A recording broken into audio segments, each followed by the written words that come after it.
তাহলে দেখো আমরা প্রথম দিন দ্বিঘাত সমীকরণের যে কোর্সে দেখি 1.1 সেটা নিয়ে আলোচনা করেছি। আজকে সেটারই যে বাকি অঙ্কগুলো রয়েছে মানে 4-এর দাগার পর থেকে সেগুলো নিয়ে আলোচনা করব। যারা আগের ভিডিওটা দেখোনি তারা আমার অ্যাকাউন্টে গিয়ে ভিডিওসের মধ্যে যাও এবং আগের ভিডিওটা দেখো, 4 অবধি অঙ্কগুলো করো, তারপর 5 থেকে আবার রিভিশন করবে। তো আমরা চেষ্টা করছি যে ফার্স্ট সেমিস্টারের আগে সিলেবাসটাকে কভার করে দেওয়ার, যাতে তোমাদের এক্সাম দিতে সুবিধা হয়, রিভিশন হয়ে যায় পুরোটা। ঠিক আছে, তো চলো স্টার্ট করা যায় আজকে পার্ট 2টা। এখানে দেখো 5-এর দাগার থেকে অঙ্ক শুরু করব। 5-এর দাগার প্রথম অঙ্কটা কি বলেছে, যে 42কে এমন দুটি অংশে বিভক্ত করি যাতে এক অংশ অপর অংশের বর্গের সমান হয়। তাহলে 42কে দুটো অংশে আমরা ভাগ করে দেবো। একটা ধরে নাও x নিলাম, তাহলে অপরটা কি হবে গো? অপরটা হবে 42 থেকে x বাদ দাও, যেটা পড়ে থাকবে সেটা। তাহলে টোটালটা ছিল আমার 42। এটাকে আমরা দুটো অংশে ভাগ করছি। একটা ধরো x নিলাম, তাহলে অন্যটা কি নেব? এই 42-এর থেকে x বাদ দিলে যেটা পড়ে থাকবে সেটা। তাহলে দুটো অংশে ভাগ হয়ে গেল। ঠিক আছে, এবার এই দুটো অংশের মধ্যে বলেছে যে একটার বর্গের অন্যটা সমান, তাহলে x এর বর্গের অন্যটাকে সমান করে দেবো। এটাই তো অঙ্ক। এবার এটা আমি লিখে করছি, দেখো। তাহলে ধরি দুটি অংশ যথাক্রমে x এবং 42 মাইনাস x শর্তানুসারে x স্কয়ার বলেছে একটার বর্গ, x এর বর্গ করলাম, অন্যটা সমান হবে অন্যটাকে 42 মাইনাস x। সবগুলোকে আমরা বাঁ দিকে নিয়ে আসবো। কেন গো? আমাদেরকে তো সবগুলোকে দ্বিঘাত সমীকরণ করতে হবে। দ্বিঘাত সমীকরণের ফর্ম তো এটা, ডান দিকে তো শুধু শূন্য থাকে, তাহলে আমরা সবগুলোকে বাঁ দিকে নিয়ে চলে আসবো। x square plus x minus 42 equals to 0। Extra দেখো সমানের ওইদিকে মাইনাস ছিল, এদিকে যখন এলো প্লাস হয়ে গেল। 42টা প্লাস ছিল, যখন এদিকে এলো মাইনাস হয়ে গেল। তো এটি হলো ওই প্রদত্ত সমীকরণের একটি দ্বিঘাত সমীকরণ, তাই তো? এটি হচ্ছে প্রদত্ত যে অঙ্কটা দেওয়া ছিল সেটা একটা দ্বিঘাত সমীকরণ। তাহলে আমরা কি দেখতে পাচ্ছি, যে দুটো জিনিস আমাদেরকে ধরতে হচ্ছে, তারপর একটা কন্ডিশন দেওয়া আছে, সেই কন্ডিশন অনুযায়ী আমাদেরকে দ্বিঘাত সমীকরণ তৈরি করতে হচ্ছে। যা লেখার দরকার নেই, লিখো নির্ণেয় দ্বিঘাত সমীকরণ। নির্ণেয় দ্বিঘাত সমীকরণ। ব্যাস, 2 নাম্বার এসো। 2 নাম্বার কি আছে গো? দুটি ক্রমিক ধনাত্মক অযুগ্ম সংখ্যার গুণফল 143। তাহলে এখানে তিনটে জিনিস কিন্তু বলা আছে। এক হচ্ছে ক্রমিক, 2 হচ্ছে ধনাত্মক, 3 হচ্ছে অযুগ্ম। ক্রমিক মানে হচ্ছে কি? ক্রমিক মানে হচ্ছে পরপর। ধনাত্মক মানে কি? ধনাত্মক সংখ্যা 4, 5, 6 এটসেট্রা। -3, -2, -4 এগুলো হবে না। আর অযুগ্ম কি? অযুগ্ম হচ্ছে যেমন 1, 3, 5, 7, এগুলো সব অযুগ্ম। অযুগ্ম মানে বিজোড় সংখ্যা, জোড়া নাই যেগুলো, মানে 1, 3, 5, 7 এগুলো সব অযুগ্ম সংখ্যা। তাহলে এগুলোকে আমরা কি করে ধরবো সেই জিনিসটা প্রথমে একটু বোঝো এদিকে। যেমন হচ্ছে 1 আর 3, এদের মাঝে তুমি একটা জোড় সংখ্যা পাবে, কি সেটা? 2। 3 আর 5, এটার মাঝেও পাবে 4। 3 এর পর 4 আছে, 5 এর আগে 4 আছে, তাহলে 1 আর 3 এর মাঝেও দেখো একটা জোড় সংখ্যা পাচ্ছি, এটা 2। 3 আর 5 এর মাঝে পাচ্ছি 4। আবার 5 আর 7 এর মধ্যেও যদি দেখি মাঝে পাবো 6। যদি 5 আর 7 এর মধ্যেও দেখি মাঝে কি পাবো গো? 6 পাবো। তাহলে দেখো প্রত্যেকটা বিজোড় সংখ্যার মাঝে আমরা জোড় সংখ্যা পাই, এটা খুব স্বাভাবিক বিষয়। এই জোড় সংখ্যাটার থেকে যদি আমি 1 বিয়োগ করি তাহলে আগের বিজোড় সংখ্যাটা পাবো, যদি 1 যোগ করি তাহলে পরের বিজোড় সংখ্যাটা পাবো। এখানেও তাই, 4 থেকে 1 বাদ দিলে আগেরটা পাবো 3, 4 থেকে 1 যোগ করলে পরেরটা পাবো। তাহলে এই ক্রাইটেরিয়াটাকে আমরা মাথায় রেখে কিন্তু ধরবো। কিভাবে ধরবো? যে কোনো জোড় সংখ্যাকে আমরা 2 × x ধরতে পারি, মানে 2 এর গুণিতক, কারণ 2, 4, 6 এরা তো সব 2 এর গুণিতক। এবার এই 2x থেকে আমি যদি 1 বাদ দিই তাহলে আগেরটা পাবো, 2x থেকে যদি আমি 1 যোগ করি তাহলে পরেরটা পাবো। ঠিক আছে, তাহলে আমরা ধরে নিচ্ছি কি, যে ধরি দুটি ক্রমিক ধনাত্মক অযুগ্ম সংখ্যা যথাক্রমে 2x - 1 এবং 2x + 1। শর্তে কি বলা আছে, যে এই দুটো সংখ্যার গুণফল হচ্ছে 143। শর্তে বলা আছে এই দুটি সংখ্যার গুণফল 143। তাহলে শর্তে আর শর্তানুসারে একই, শর্তে লেখা হচ্ছে শর্তে। তাহলে এই দুটো সংখ্যাকে যদি গুণ করি তাহলে আমরা কি পাবো গো, 143। তাহলে গুণ করব, গুণ করার সময় আমি এখানে দেখতে পাচ্ছি যে দুটো জিনিসের বিয়োগ আছে 2x - 1, আর সেই দুটো জিনিসেরই আবার যোগ আছে। মানে এটা কিসের সূত্র গো, এটা দেখো a² - b² এর সূত্র, যেটা হয় a + b * a - b। এইটা দেওয়া আছে, আমাদেরকে এইটা লিখতে হবে। মানে এর একবার স্কয়ার, এর একবার স্কয়ার, মাঝে মাইনাস। তাহলে প্রথমটার একবার স্কয়ার, দ্বিতীয়টার একবার স্কয়ার, মাঝে হয় মাইনাস, সমান 143। দেখো খুব ধরে ধরে বোঝানো হচ্ছে। ক্লাস 10-এ কিন্তু এগুলো সব জানার কথা, কিন্তু খুব ধরে ধরে এই কারণেই বোঝানো হচ্ছে যাতে সব রকমের স্টুডেন্টরা দেখে বুঝতে পারে। আর স্পিডেই বোঝানো হচ্ছে, ধরেও বোঝানো হচ্ছে, স্পিডেই বোঝানো হচ্ছে, যাতে টাইমও না যায় আমাদের, এবং সব ধরনের স্টুডেন্ট যারা আছে তারা যেন বুঝতে পারে। 2x² কি হয়, 2 হয় 2 দুগুণে 4, x² হয় x² মাইনাস 1² তো একই হয়, আর এদিকে আছে 143। এবার আবার আগের অঙ্কটার মতো সব বাঁ দিকে আমরা নিয়ে চলে আসবো, 4x²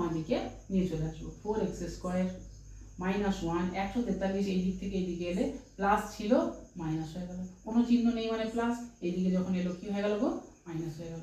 এবার দেখো প্রতিটা, আচ্ছা একটা লাইন করি, 4x² 1 টাকা ধার, আবার 143 টাকাও ধার, তাহলে টোটাল ধার কত হয়ে গেল, 143 + 1 144 সমান 0।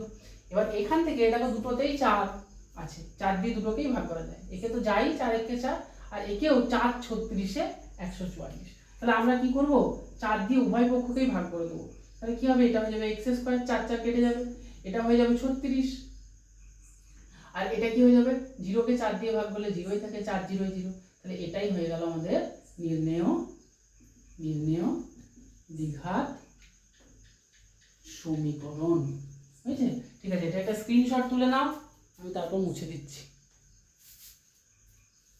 ঠিক আছে, পরের অঙ্কে যাওয়া যাক।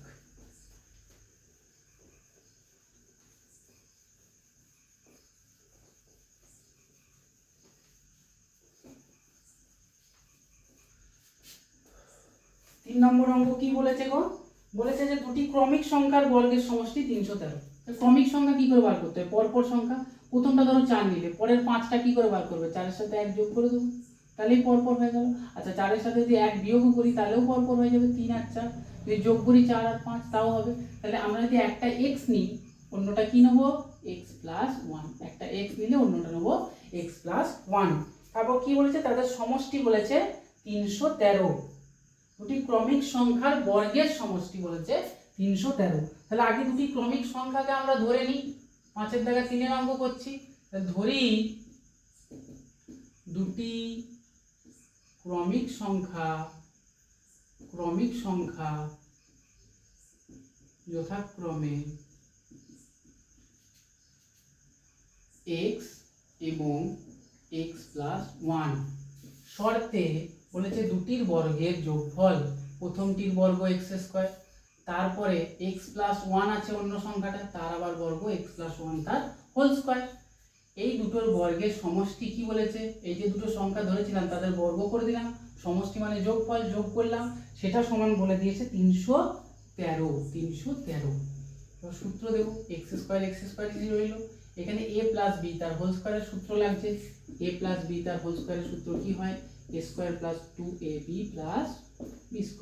তাহলে এখানে কি হবে, প্রথমটা স্কয়ার মানে x², 2ab মানে কি হচ্ছে, এখানে 2 × x × 1 মানে 2x × 1 মানে 2x, 1 এর বর্গ কি হচ্ছে 1 = 313। বা দুটো x² আছে, দেখো দুটো x² হলে 2x² + 2x, আর এদিকে 1টা, আচ্ছা এইখানে আমি 313টাকে এদিকে নিয়ে চলে আসি, তাহলে এইদিকে 313টা সমানের এইদিকে এলে কি হবে -313 সমান 0। তাহলে -313 মানে 313 ধার আছে আর 1 টাকা জমা আছে, তাহলে আর কত টাকা ধার থাকবে 312 টাকা ধার থাকবে। যে 313 টাকা ধার ছিল, 1 টাকা তো আমরা শোধ করে দিয়েছি, তাহলে 312 টাকা ধার থাকবে, সমান হচ্ছে 0। এবার দেখো প্রত্যেকটাকে আগেরটার মতনই 2 দিয়ে ভাগ করা যাচ্ছে। আগেরটা যেমন 4 দিয়ে ভাগ করা যাচ্ছিল, এখানে প্রত্যেকটার থেকে আমরা ভাবতে পারি যে 2 কমন আসছে। এবার যেটা কমন আসবে সেটা পরের লাইনে 0 এর সাথে ভাগ হবে। তো আমরা এরকম ভাবতে পারি যে পুরো সমীকরণটাকে আমরা 2 দিয়ে এই দিকটাও ভাগ করছি, এই দিকটাও ভাগ করছি। তাহলে 2 দিয়ে ভাগ করলে কি হয়ে যাবে x², এটা হয়ে যাবে x, এটা তো 312কে 2 দিয়ে ভাগ করলে কি হয়ে যাবে 156 সমান 0। একে 0কে 2 দিয়ে ভাগ করলে 0ই হয়। তাহলে যা এটাই হয়ে যাচ্ছে আমাদের দ্বিঘাত সমীকরণটা, নির্ণেয় দ্বিঘাত সমীকরণ। দেখো 5-এর দাগাটা আমাদের শেষ হয়ে গেল, এবার 6-এর দাগাটা দেখো। 6-এর দাগা দেখি কতটা করা যায়, তারপর আরেকটা পার্টে যদি রাখতে হয় তাহলে রাখবো। একটা আয়তাকার ক্ষেত্রের কর্ণের দৈর্ঘ্য বলা আছে 15 মিটার, তার দৈর্ঘ্য প্রস্থ অপেক্ষা 3 মিটার বেশি। তার দৈর্ঘ্যটা প্রস্থের থেকে 3 মিটার বেশি। তাহলে আমরা প্রস্থটা ধরে নিই, ধরি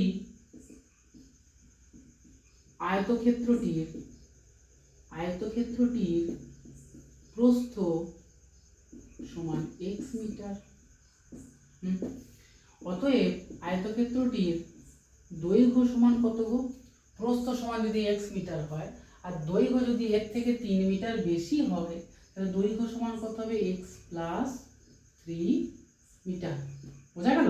প্রস্থটা বলেছে প্রস্থ যা, দৈর্ঘ্য তার থেকে 3 বেশি, তাহলে প্রস্থ যদি আমরা x নিই তাহলে দৈর্ঘ্য কত নেব x প্লাস 3 মিটার। তাহলে দৈর্ঘ্য প্রস্থ এখন পেয়ে গেলাম। এখন বলছে যে কর্ণের দৈর্ঘ্য সমান বলছে যে 15 মিটার। তাহলে কর্ণের দৈর্ঘ্য যদি 15 মিটার হয়, আমরা কর্ণের দৈর্ঘ্য বার করি। অতএব কর্ণের দৈর্ঘ্য সমান, কর্ণের দৈর্ঘ্য কি করে বার করতে হয়? √/দৈর্ঘ্যের বর্গ, √দৈর্ঘ্যের বর্গ প্লাস প্রস্থের বর্গ। এবার এইটা যারা সূত্র জানো না তারা কি করে মনে রাখবে? দেখো এটা হচ্ছে আয়তক্ষেত্র, কর্ণ কেমন হয়? এই লাইনটা হয় কর্ণ। তাহলে এই লাইনটা তুমি কি করে বার করবে? এটা হচ্ছে লম্ব, এটা তো একটা সমকোণী ত্রিভুজ, এই কোণটা তো সমকোণ হয়, আয়তক্ষেত্রের প্রতিটা কোণ তো সমকোণ। তাহলে এটা লম্ব, এটা ভূমি, এটা অতিভুজ, কর্ণটা মানে অতিভুজ। আর অতিভুজের সূত্র আমরা কি জানি? যে অতিভুজ সমান কি হয়? √লম্ব² প্লাস ভূমি²। পিথাগোরাসের উপপাদ্য থেকে, তাই সেটা আমরা এখানে অ্যাপ্লাই করছি।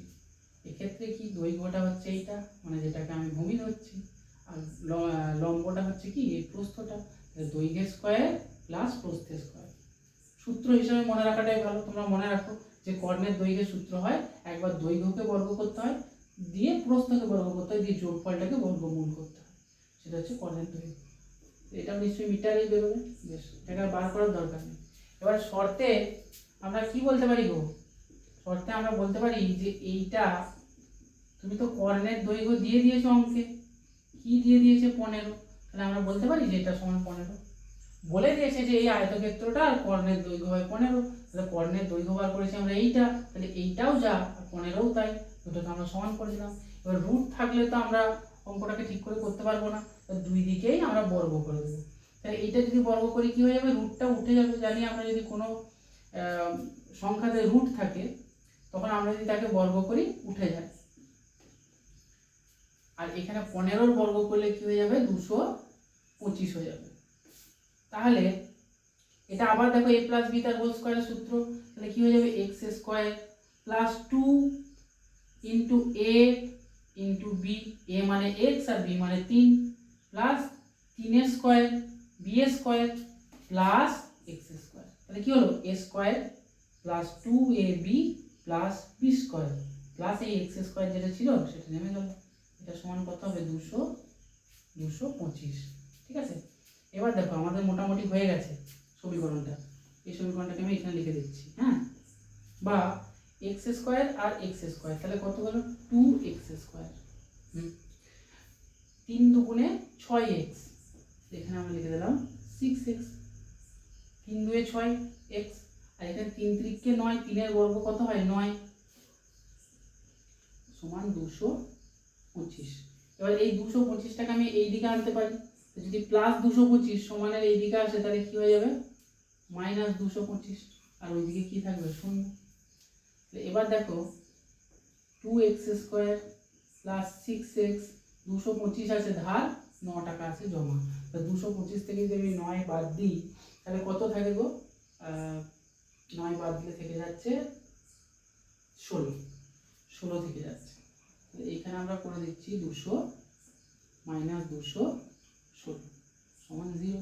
তাহলে দেখো প্রত্যেকটার থেকে আবার ওই 2টা আমি ভাগ করতে পারবো, তাহলে এটা হয়ে যাবে x², এটা হয়ে যাবে 3x, আর এটা হয়ে যাবে 2 একে 2 0 আর 2 গুণে 0। এইটা হয়ে যাচ্ছে আমার দ্বিঘাত সমীকরণ। এটা আমাদের হয়ে যাচ্ছে নির্ণেয় দ্বিঘাত সমীকরণ। আর লিখলাম না, তোমরা লিখে নেবে। তো এটা করে নাও, স্ক্রিনশট তুলে নাও, দিয়ে টুকে নেবে। পরের অঙ্কে যাচ্ছে।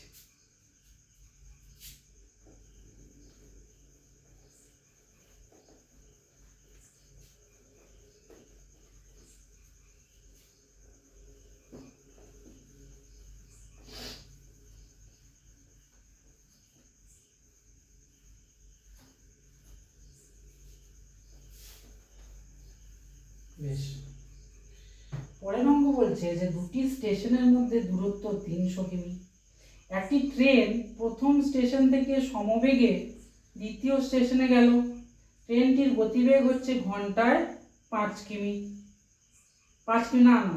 ট্রেনটির গতিবেগ যদি ঘন্টায় 5 কিমি বেশি হতো তাহলে ট্রেনটি দ্বিতীয় স্টেশনে যেতে 2 ঘন্টা কম সময় লাগতো। তাহলে এখানে কিটা দেওয়া নেই, ট্রেনটির গতিবেগটা দেওয়া নেই, তাই তো। দুটো স্টেশনের মধ্যে দূরত্ব কত, ধরো একটা ট্রেন এখানে একটা স্টেশন থেকে এখানে একটা স্টেশনে যাচ্ছে, এই দুটো স্টেশনের মধ্যে দূরত্ব বলে দিয়েছে 300 কিলোমিটার। দুটো স্টেশনের মধ্যে দূরত্ব 300 কিলোমিটার। একটি ট্রেন প্রথম স্টেশন থেকে সমবেগে দ্বিতীয় সেখানে গেল। সমবেগে যাচ্ছে মানে ফিজিক্সে চলে যাচ্ছি আমরা, মানে ত্বরণ এখানে শূন্য, মানে বেগের বৃদ্ধি বা হ্রাস কোনোটাই হচ্ছে না। ট্রেনটির গতিবেগ ঘন্টায় যদি 5 কিমি বেশি হতো, বেগটা যদি 5 কিমি বেশি হতো, ট্রেনটা যারা একটু জোরে যেত তাহলে কি হতো, দ্বিতীয় স্টেশনে যেতে 2 ঘন্টা সময় কম লাগতো। যে সময়টা লাগছে তার থেকে 2 ঘন্টা 2 আওয়ার্স কম লাগতো। হয়েছে? তাহলে আমরা প্রথমে লিখে নেব 6 কতটা, এটা 3-এরটা। আচ্ছা, প্রথমে আমরা লিখে নেব যে স্টেশন দুটির মধ্যে দূরত্ব সমান 300 কিমি। ধরি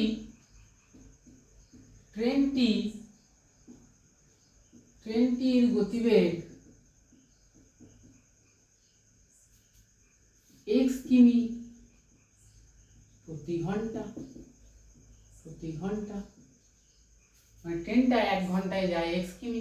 তাহলে এবার দেখো x কিমি যায় 1 ঘন্টায়, এবার এখানে বোঝো তোমরা, x কিমি যায় 1 ঘন্টাতে, তাহলে 300 কিমি যাবে কত ঘন্টায়? 300-র মধ্যে যতগুলো x ঢুকে আছে তত ঘন্টায়, তাই না? আমি যদি বলি যে x না বলে আমি যদি বলতাম 10 কিমি যায় 1 ঘন্টায়, 10 কিমি যদি যায় বলতাম 1 ঘন্টায়, তাহলে তুমি বলতে যে স্যার হ্যাঁ 10 কিমি যায় 1 ঘন্টায়, মানে 300-কে 10 দিয়ে ভাগ করুন। 300-র মধ্যে দেখুন কতগুলো 10 কিমি ঢুকে আছে, তাহলে 300 দিয়ে যদি 10 দিয়ে ভাগ করি, আচ্ছা 300-কে যদি 10 দিয়ে ভাগ করি তাহলে একটা শূন্য কেটে যাবে, তাহলে কত থাকবে 30, মানে 300-র মধ্যে 30টা 10 আছে, মানে 30টা ঘন্টা, মানে 30 ঘন্টা লাগবে যেতে। কিন্তু এখানে x আছে, তাহলে আমরা কি করব, 300-কে x দিয়ে ভাগ করে দেবো, তাহলে বুঝে যাবো যে 300-র মধ্যে কতগুলো x আছে, আর যতগুলো x আছে তত ঘন্টা সময় লাগে যেতে। তাহলে অতএব ট্রেনটির সম্পূর্ণ দূরত্ব অতিক্রম করতে সময় লাগে 300/x ঘন্টা, হ্যাঁ কি না? এবার বলছে কি যে যদি বেগ 5 কিমি বেশি হতো, তাহলে বেগ কত ধরেছি আমি, x কিমি পার ঘন্টা। তাই এখন যদি 5 কিমি বেশি হতো, তাহলে 5 কিমি গতিবেগ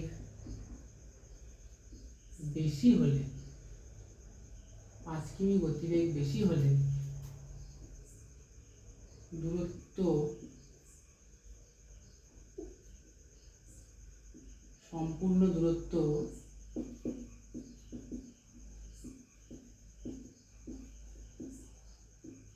অতিক্রম করতে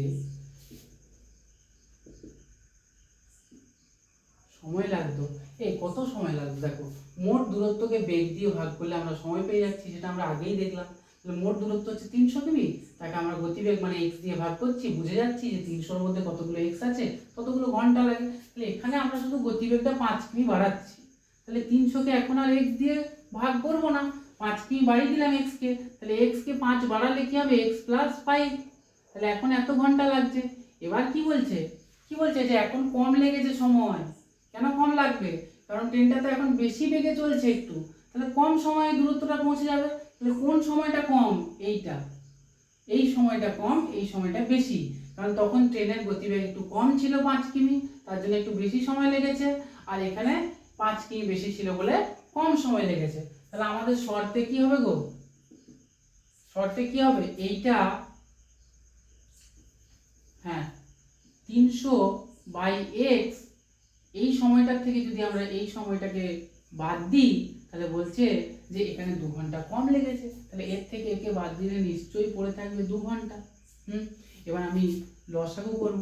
লসাগু করলে কি হবে, x × x + 5। দেখো x কেটে গেল, তাহলে পড়ে রয়েছে x + 5, তাহলে 300 × x + 5 মাইনাস 300 × x + 5, x + 5 ধরো কেটে গেল, তাহলে x পড়ে রইল, 300 × x = 2। এবার বজ্র গুণন করব, 2 এর নিচে কিছু নাই মানে 1 আছে। বেশ, তাহলে 1 দিয়ে গুণ করলে এটা কি হচ্ছে, এইটাই থাকছে। 1 দিয়ে গুণ করলে যেটা আছে সেটাই থাকছে। আর 2 দিয়ে গুণ করলে এটা কি হয়ে যাচ্ছে, আগে এটা করি কারণ এখানে x² টার্ম আসবে। তো 2 দিয়ে যদি গুণ করি 2x × x + 5, আর 1 দিয়ে গুণ করলে এই জিনিসটাই এখানে আসছে।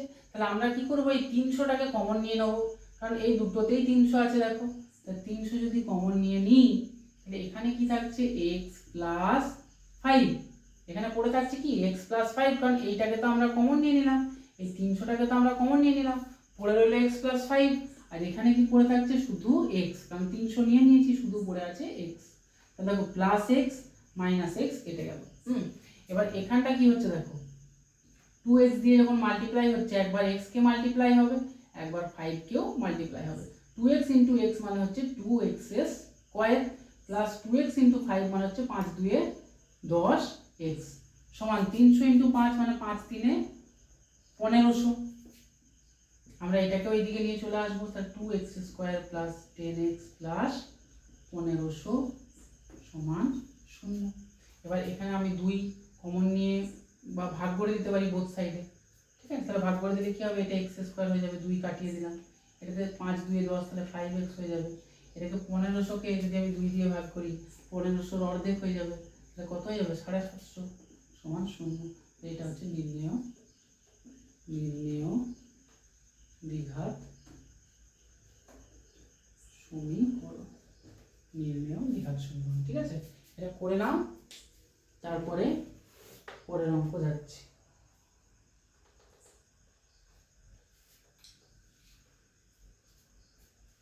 আচ্ছা দেখো, একটা অঙ্ক আমি ভুলে গেছি মাঝে, 6-এর 2-এর অঙ্কটা করানো হয়নি, 1-এরটা করিয়ে 3-এ চলে এসেছি। 2-এর অঙ্কটা করিয়ে দিই, 2-এর অঙ্কটা করিয়ে আজকের ক্লাসটা এখানে অফ থাকবে। নেক্সট ক্লাস কালকে আবার আপলোড করা হবে, বাকি অঙ্কগুলো সেটাতে করে দেওয়া হবে। আমি ক্লাসের যে লেন্থগুলো, টাইমে, সেগুলো কম রাখতে চাইছি, যাতে তোমাদের দেখতে খুব বেশি সময় না লাগে। যারা পারবে একটার বেশি ভিডিও একদিনে দেখতে, তারা দেখে নাও, আধ ঘন্টা করে ভিডিও। তোমরা এমনি টিউশন পড়ো বোধহয় 1.5 থেকে 2 ঘন্টা, তাহলে 3টে ভিডিও দেখতে 1.5 ঘন্টায় টাইম লাগবে। 2-এর অঙ্কটা দেখো কি বলছে, দেখো বলছে যে এক ব্যক্তি 80 টাকায় কয়েক কিগ্রা চিনি ক্রয় করলেন, যদি ওই টাকায় তিনি আরো 4 কিগ্রা চিনি বেশি পেতেন তবে তার কিগ্রা প্রতি চিনির দাম 1 টাকা কম হতো। তাহলে বলেছে যে একটা ব্যক্তি 80 টাকাতে কিছুটা চিনি কিনেছেন। কতটা চিনি কিনেছেন আমরা জানি না, তাহলে এইটাকেই আমাকে ধরে নিতে হবে যে x কিগ্রা চিনি কিনেছেন। এখন বলছে যদি 80 টাকাতেই তিনি 4 কেজি বেশি চিনি কিনতেন, মানে x তো কিনেছেন, এখন যদি 4 কেজি বেশি চিনি পেতেন, কখন পেতেন? যদি চিনির দাম কমে যেত। তো তখন বলছে কেজি প্রতি, মানে প্রতি কেজির দামে 1 টাকার কমতি হতো। কেজি প্রতি দামে প্রতি দাম 1 টাকা কম লাগতো। বুঝেছো? চিনির পরিমাণ যদি বেশি পেয়ে যেতেন ওই 80 টাকাতে, তাহলে কেজি প্রতি 1 টাকা কম লাগতো। তাহলে এটা আমরা কি করব? প্রথমে ধরে নেব যে ওই ব্যক্তিটি, আচ্ছা ধরি ওই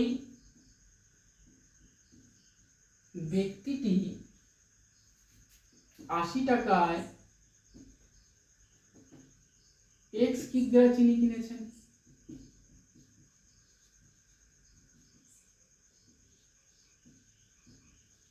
বেশ, তাহলে অতএব কেজি প্রতি মানে 1 কেজির দাম, কেজি প্রতি চিনির মূল্য, তাহলে 80 টাকায় যদি x কেজি, মানে x কেজি চিনির দাম যদি 80 টাকা হয়, তাহলে 1 কেজি চিনির দাম কত হবে? এরকম অঙ্ক তো আমরা করেছি। x কেজি চিনির দাম যদি 80 টাকা হয়, তাহলে 1 কেজি চিনির দাম কত হবে? 80/x। 10 কেজি চিনির দাম যদি 80 টাকা হয়, তাহলে 1 কেজি চিনির দাম কত হবে? 80/10। 8 10 80, 8 টাকা করে। তাহলে আমরা যদি দামকে পরিমাণ দিয়ে ভাগ করছি, তখন কেজি প্রতি মূল্য কত হচ্ছে পেয়ে যাচ্ছি। তাহলে এখানে 1 কেজি চিনির দাম কত হবে? 80/x টাকা, তাই তো? এখন যদি 4 কেজি চিনি বেশি পেতেন, এখন একই মূল্যে অর্থাৎ 80 টাকাতে, অর্থাৎ 80 টাকাতেই যদি 4 কিগ্রা চিনি বেশি পেতেন, তবে প্রতি কেজি চিনির দাম হতো, প্রতি কেজি বা কিগ্রা যেটা বইয়ে দেওয়া আছে লিখবে, প্রতি কেজি চিনির দাম হতো কত হতো? আগে ছিল আমরা চিনি পেয়েছিলাম x কিগ্রা, এখন 4 কিগ্রা যদি বেশি পাই, তাহলে ওই 80 টাকাতেই পেয়েছি, তাকে আমরা x+4 দিয়ে ভাগ করে দেবো, তাহলে কেজি প্রতি দাম পেয়ে যাচ্ছি। তাহলে এখন তো দাম কম পড়ছে। ক টাকা কম পড়ছে গো? 1 টাকা কম পড়ছে। শর্তে বেশি দাম কখন ছিল? এখন কম চিনি পেয়েছিলাম, তার মানে দাম বেশি। তাহলে 80/x, তার থেকে বিয়োগ করছি এখনকার দামটা 80/x+4, এটা সমান অঙ্কে বলা আছে 1। এই যে কেজি প্রতি দাম 1 টাকা কম লাগতো সেটা বলা আছে। হ্যাঁ, বেশ, তাহলে আমরা এখানেও কি করব? এখানেও আমরা লসাগু করব। লসাগু কি হবে? x × x+4 হবে। বেশ, 80 আমি যদি, আচ্ছা 80 টাকা আগেই কমন নিয়ে নিই না, 80 টাকা আগেই কমন নিয়ে নিব, 80 আগেই কমন নিয়ে নিই, তাহলে এখানে থাকবে 1/x, 1/x+4 = 1। ঠিক আছে? বেশ, এই দুটোতে লসাগু করব আমি, x × x+4। তাহলে এখানে কি থেকে যাচ্ছে? x ধরো কেটে যাচ্ছে, এখানে থাকছে x+4 মাইনাস, এখানে কি থাকছে? x+4 কেটে যাচ্ছে, তাহলে শুধু x থাকছে, মাইনাস হয়ে যাচ্ছে -x। এই 80 টাকা আমি যদি এইদিকে পাঠাই, তাহলে কি হয়ে যাবে? 1/80। এখানে +x -x কেটে যাচ্ছে, বজ্রগুণন হবে। এবার দেখো 1 দিয়ে এটাকে যদি গুণ হয়, এটাই থাকবে। হ্যাঁ, 1 দিয়ে যার সাথেই গুণ হয় সেটাই থাকবে, বজ্রগুণন মানে কোণাকুণি। এটার সাথে এটার গুণ, 80-র সাথে 4-এর গুণ, x তো কেটে গেছে, 4 দিয়ে 80 গুণ করলে কি হয়, 4 8 32 শূন্য। এবার এটাকে গুণ করবো আমরা, এক্স স্কোয়ার প্লাস 4x আর 320টাকে এদিকে নিয়ে চলে আসবো।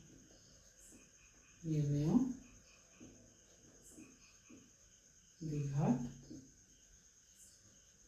সমীকরণ। বেশ, তাহলে আজকে ভিডিওটা এখানেই শেষ করছি। বেশি বড় হয়ে যাবে নয়তো। কালকে আমরা বাকি যে অঙ্কগুলো আছে 6 টাকা সেগুলো করে নেব। বাকি অঙ্কগুলো তোমরা ঘরে করার চেষ্টা করবে, সব একই অঙ্ক। সমীকরণ গঠন তোমরা আগেও করেছো, হ্যাঁ দ্বিঘাত সমীকরণ হয়তো গঠন করোনি, এখন নতুন করছো, কিন্তু করতে পারবে যদি চেষ্টা করো। যে অঙ্কগুলো আমরা করালাম, সেই অঙ্ক যেগুলো আমি করালাম সেগুলোতে যদি কোনো রকমের অসুবিধা থাকে সেগুলো কমেন্ট করে আমাকে জানাও যে স্যার আমি এই জায়গাগুলো বুঝতে পারছি না, বা স্যার এই এত টাকার অঙ্কটা আরেকবার করালে ভালো হয়, তো সেই অঙ্কটা আমরা আবার রিপিট করিয়ে দেবো ডাউট ক্লিয়ার ক্লাসে। ঠিক আছে, সঙ্গে থাকো, আস্তে আস্তে বোঝার চেষ্টা করো, তাহলে দেখবে কোনো অসুবিধা থাকবে না।